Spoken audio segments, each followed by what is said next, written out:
Bien, recibimos en esta parte de la revista 110 al doctor Ramón Pérez Fermín, Monchi. Él es el coordinador nacional del proyecto presidencial Hito Bisonó. Bienvenido, doctor. Un placer tenerlo por aquí. Bueno, y quisiéramos de entrada conocer el proyecto de Hito Bisonó. ¿En qué está Hito Bisonó? ¿Cuál es realmente, qué es lo que se está fraguando de cara a las próximas elecciones con Hito Bisonó a la cabeza? Bueno, muy buenos días. Definitivamente el proyecto Hito Bisonó presidente ha sido concebido de una forma distinta. Hito, desde que inició este recorrido, ha tenido muy claro la idea de que lo importante es el debate de las ideas, lo importante es hacer propuestas para que la sociedad pueda evaluar a cada uno de los aspirantes a la presidencia en función de criterios robustos de selección, no a partir de caravanas, de colores, no a partir de movilizaciones, sino de la esencia del discurso de cada uno de los candidatos. En principio la gente decía que bueno, que lo veía bien, pero que no necesariamente estábamos como sociedad listos para ello. Nada más falso. Hoy tenemos el orgullo de poder haber marcado la ruta de las propuestas, esos 9 ejes temáticos que Hito ha propuesto. Vamos a hablar de las propuestas. Ahora a mí me gustaría saber... Sí, si me permite, concluyo. Sí. Esos 9 ejes temáticos han obligado al país político a tener que dar un paso al frente para hacer propuestas también. Yo también imagino que usted quiere que expliquemos sobre la parte más bien vernácula del proceso electoral. Sí, ¿cómo es que Hito va a participar en las próximas elecciones? ¿Cómo que en calidad de qué? ¿Cómo es que se está concibiendo realmente su participación en el proceso político en el marco de la situación actual? Correcto. De las aspiraciones de Hito a presidente se colige que él va a aspirar a la presidencia. Y pero el plazo para escogerlo como candidato presidencial, tengo entendido que ya pasó. No, hay muchas definiciones todavía, muchos elementos que están por definirse todavía en el país. De hecho, hay partidos que todavía no tienen candidaturas presidenciales definidas. Yo creo que el panorama luce un tanto complicado en el momento. Lo que sí es cierto es que, y eso hizo Hito a partir de un video que colgó en las plataformas digitales, al final del primer corte de la selección de candidatos presidenciales, Hito no está dispuesto a asumir una candidatura a cualquier costo y bajo cualquier circunstancia y escenario. Aquí estamos siempre debatiéndonos frente al drama de lo urgente o lo importante. Lo urgente ordinario es acudir a las elecciones y hacer un proceso. Y por eso estamos como estamos. Y por eso tenemos liderazgos anquilosados en los partidos políticos que tienen 20, 25, 30 años, que no son referentes para nadie que pertenece a esa generación que tiene 40 años o menos de edad. Por eso tenemos un sistema de partidos que la gente tiene, en un 80% no confía en ellos. Por eso tenemos una sociedad que cada vez se torna más apática. Nosotros hemos emprendido la ruta de abordar lo importante, que es tener una estructura partidaria consona con nuestros principios ideológicos, con nuestras ideas de gobierno y con nuestra forma de cómo se debe manejar la primera magistratura de la nación. Pero usted dice tener una estructura partidaria. ¿La tiene ya Hito? Bueno, porque para ser candidato hay que tener un partido político. Bueno, pudiera eventualmente también barajarse la opción de las candidaturas independientes, pero que no es el caso. Pero la candidatura independiente hay que hacerla a través de un partido político. Eso no. Es lo que plantea la ley. La ley plantea a través de agrupaciones, no partidos. Pero bueno, tienen que estar reconocidas por la Junta Central. Correctamente. Pero insisto, no es el caso. Nosotros estamos todavía en una fase de evaluación de algunos elementos. Como le dije, al final de ese primer corte, que es un hito, que era el 27 de octubre del mes pasado, en los días sucesivos, Hito hizo una locución al país en donde establecía que él no estaba dispuesto a asumir la candidatura a cualquier costo, que él tenía toda un palmarés de vida, que él tenía una visión de cómo se maneja la cosa pública, que no le permite acceder a cualquier forma ni cualquier estructura, Quedan, como le dije, algunos estamentos que pueden todavía ser ponderados por parte nuestra. ¿Hay conversaciones, algún tipo de acercamiento? Así es. Pero definitivamente, primero el proyecto de Hito no se detiene porque es un proyecto que tiene un profundo compromiso cívico y político que definitivamente va a ser parte del nuevo orden político dominicano que se rompe ahora en el año 2020. Y segundo, de manera particular, para este proceso, nosotros no tenemos la obligación de apuntalar el respaldo que nos ha dado un segmento importante de la población, y es por eso que Hito va a tener, si en el caso de que como proyecto político no decidiéramos participar en el tramo presidencial, Hito sí, encabezándolo, Hito sí tomará partida, y su proyecto sí tomará partida, porque definitivamente hay miles y miles, sobre todo de jóvenes y mujeres que nos han dado su respaldo, que tenemos la obligación nosotros de actuar en consecuencia para que esa gente pueda tener una tribuna de expresión y una forma de ir avanzando en el Estado-Nación para poder poner en marcha nuestras ideas. Yo lo noto a usted muy seguro de que Hito puede jugar un buen papel como candidato presidencial en las próximas elecciones. Me gustaría saber las razones por las cuales usted está convencido de eso. Bueno, déjeme decirle, lo primero es que no hay ninguna razón para partir de la premisa inversa de que no hay que estar seguro de un candidato que exhibe las calidades de Hito. O sea, lo difícil sería no estar seguro, pero si quiere podemos mirarlo. Hito Bisonó es, al día de hoy, y la data es democrática y está ahí y es accesible para todo el mundo, el candidato que marca las tendencias en todas las plataformas digitales del país, en las redes sociales. Si miramos en retrospectiva lo que ha ocurrido en las últimas 15, 20 elecciones en el mundo entero, las redes sociales han jugado un papel fundamental para el desenlace político democrático de estas naciones. Pero en adición a ello es un candidato orgánico. Hito Bisonó es un hombre que exhibe 30 años de ejercicio político, peldaño a peldaño, que lo validan, lo catapultan como un dirigente político que tiene conocimiento del Estado. Y para nadie es un secreto que necesitamos nuevas figuras, pero que conozcan de la intríngulis estatal para poder enderezar las cosas que no van en la dirección adecuada. En adición a ello, Hito es un hombre con propuestas nuevas, renovadas, frescas. Tenemos una penetración en el sector juvenil como ningún otro candidato en el país. Y la muestra más fehaciente de ello es la bajísima tasa de rechazo que tiene. La muestra más fehaciente de ello es que en todas las mediciones, en todas, no las que hacemos nosotros, porque esas pudiera la gente pensar, o pudiéramos aquí nosotros pensar que son un poquito favorables para nuestro proyecto, pero en todas, las que hacemos y las que no hacemos, las de nombradía y las que no, las que nos gustan y las que no, Hito es un referente político que ya no puede ser obviado. En todas marca en torno al 7, 8, 10%, sin haber definido estructura partidaria. Ahora estamos viviendo un periodo, pudiéramos decir, de fragmentación política. Hay una nueva organización en el escenario que preside el doctor Leonel Fernández. ¿Cómo encajaría el proyecto Hito Bisonó en esa nueva situación que estamos viviendo? ¿Cuál es la visión que ustedes tienen al respecto? Bueno, yo creo que hay un proceso de fragmentación, como dice usted. Aquí hay un desmoronamiento de las estructuras ordinarias.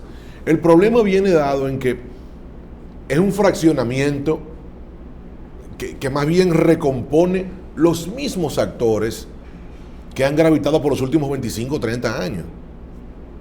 Lo que ha ocurrido es una migración de un lado para otro de los mismos, con las mismas ideas. Definitivamente, quien no cuente con ideas de avanzada en su propuesta electoral, quien no cuente con figuras renovadas de prestigio que puedan hacer empatía con ese segmento juvenil, tendrán grandes dificultades para elegirse con opciones legítimas. De lo que estamos hablando aquí no solamente es de legalidad, de si la ley se le aplica a un expresidente o si puede moverse de un lado para otro, de si el voto electrónico es legal a la luz de la ley 3318. No, de lo que estamos hablando aquí es de la legitimidad y de la gobernabilidad en el país. Si fuéramos un poquito más amplios en nuestra visión, el país está acusando las mismas distorsiones, las mismas negaciones que se ven hoy día en Sudamérica y en Europa sobre la forma de representación, sobre cómo los ciudadanos perciben quienes les gobiernan. Es un tema de legitimidad. Ahora, si queremos esperar que haya una explosión social, que yo no soy de los fatalistas, yo no apuesto a ello, porque yo nací aquí, he vivido aquí, vivo aquí y seguiré viviendo aquí, por lo que yo apuesto a que el país mantenga niveles razonables de estabilidad y sobre todo de estabilidad social.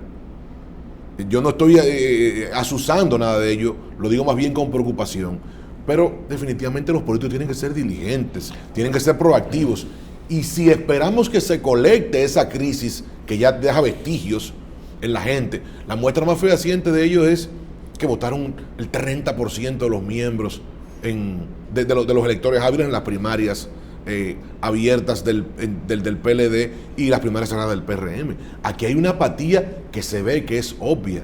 Quien no cuenta en su para un boleta, proceso interno de dos organizaciones políticas, ¿usted no cree como que eso es mucho? No, es muy poco. Ahora miremoslo. En el PRM votaron 250,000 personas, menos de 300,000 de un padrón de 1.250.000. En el PLD se estaban enfrentando dos presidentes que tienen entre ellos 5 mandatos, el partido de gobierno, y votaron menos de 2 millones de personas. O sea, ¿dónde están los 5.5 millones de personas que conforman adicional? Con un poquito más se ganan las elecciones.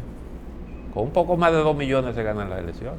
Bastante más, un poquitito más, yo diría así. Ahora, lo que pasa es que se complica. Usted toma en consideración el nivel de abstención que hay aquí normalmente en unas elecciones presidenciales. De un 30%, faltan 3 millones de electores. No, faltan 3 millones de electores. Si usted suma, quitémosles el 30% de la abstención ordinario. Ahora sumémosle lo que faltaron. Es una resta elemental. Se quedaron sin votar más de 3,5 millones de dominicanos, partiendo de la para premisa. un juego de exhibición, que usted sabe que los juegos de exhibición casi nunca jalan muchos fanáticos. Yo creo que el play estaba más o menos medio lleno, ¿verdad? Si su lectura es que fue un juego de exhibición, yo la respeto. Una comparación. Para mí fue mucho más que ello. ¿O acaso fue de exhibición el acto en el Centro Olímpico que hizo el presidente Fernández? Y las 10 movilizaciones que hizo el presidente Medina en el país. El grupo presidente Medina. Juego, yo creo que fue un poquito más que exhibición. Hablemos un poquito de las propuestas de Hito Bisonó. Usted habló de 9 puntos. 9 ejes programáticos. Si mal no recuerdo. ¿Cuáles son las ideas fundamentales que ustedes están manejando? Lo que ustedes proponen. Mire, como sector político. Así es. Son 9 ejes fundamentales que deben ser abordados en el Estado. Podemos tomar cualquiera de ellos. Salud, por ejemplo. Sí. Hito propone que en salud se haga un aumento progresivo para darle cumplimiento a la ley del 5% del Producto Interno Bruto al sector de la salud. Es un aumento progresivo porque definitivamente el país tiene que abocarse a un orden de ejecución presupuestaria. ¿Y los dineros que serían necesarios para eso? ¿Cómo lo conseguirían? Correcto, es una pregunta lógica en función de, ¿verdad?, de que no lo tenemos, y en función de que tenemos a partir de los últimos gobiernos que han estado en el Estado. Tenemos 15 años de presupuesto deficitario, por lo que es lógico que tengamos que preguntarnos ello. A partir de frugalidad en el Estado, a partir de la inserción de actores de la economía a la formalidad, definitivamente, y quien no lo tenga tan claro, lo remito al último premio Nobel de Economía. Está demostrado que donde existe una reducción de impuestos inteligente y una ampliación de la base impositiva, podemos tener niveles razonables y eficientes. Pero eso es para países donde la presión tributaria sobrepasa el 30%. Aquí es apenas de un 14%. Podríamos mirarlo con un poquito más técnico el tema. la presión tributaria real del país ronda el 45%. No, la presión tributaria es lo que el gobierno logra recaudar. No. La Sí. presión tributaria efectiva, me refiero. Sí, lo Claro, que recauda, lo que ¿Usted quiere el gobierno ¿Usted quiere dar un recauda ejercicio simple? en un año, lo que el gobierno recauda en un año equivale al 14% del PIB. Eso es lo que se llama presión tributaria. Sí, y la presión tributaria efectiva es la que usted y yo percibimos como ciudadanos. Cuando tenemos más de la mitad de los actores económicos del país fuera de la formalidad, a usted y a mí se nos están endilgando una presión. Ese es otro tema. Correcto, Sí. y a esa es a la que me refiero, de ampliación de la base de las cobranzas, la disminución de los impuestos, frugalidad en el gasto público. Yo creo que es elemental la fórmula, es una fórmula muy básica. No es nada que estamos sacándonos de un sombrero cual mago y conejo, no. Es un concepto, en efecto, insisto, el premio Nobel de Economía actual acaba de demostrar desde el punto de vista científico que la disminución efectiva e inteligente de los tributos es proporcional al aumento de las recaudaciones. En Chile tenían eso en agenda y estalló una crisis social antes de que se pudiera aprobar esa reducción de los impuestos. Lo confesó el presidente Piñera. Yo creo y que lo en Chile hay otros elementos. lo que desató eso fue un simple incremento, casi insignificante, en el precio del transporte, específicamente del metro. Yo no sé si usted sabe que había una situación. Yo no sé si usted sabe que el aumento del transporte público no es una medida del presidente Piñera. Es la consecuencia de unos contratos de privatización del sector que están firmados desde hace muchísimos años. O sea, las reivindicaciones que hace el pueblo chileno no pueden ser, no están endilgadas al gobierno actual. Es un tema sistémico. Ahora, si la opción es, yo entiendo que aquí hay dos versiones. Si la opción a democratizar los tributos en el país es mantener lo que hay hoy, que es coger prestado, seguir exprimiendo a quien de manera forzosa y de manera dificultosa sigue honrando sus tributos. Si la opción a disminuirlo es mantener lo que está, bueno, permítanos a nosotros. Se pueden mejorar los salarios como plantea. Permítanos a nosotros mantener esta versión de que la democratización tributaria es lo mejor. Yo no quiero convencer a nadie que piense que seguir exprimiendo al que puede pagar es lo mejor si no ve claro las bondades de un sistema tributario más democrático. Yo no quiero, si hay gente que piensa que es así, yo no quiero convencerles. Ahora que le permitan a la gente tener una opción distinta.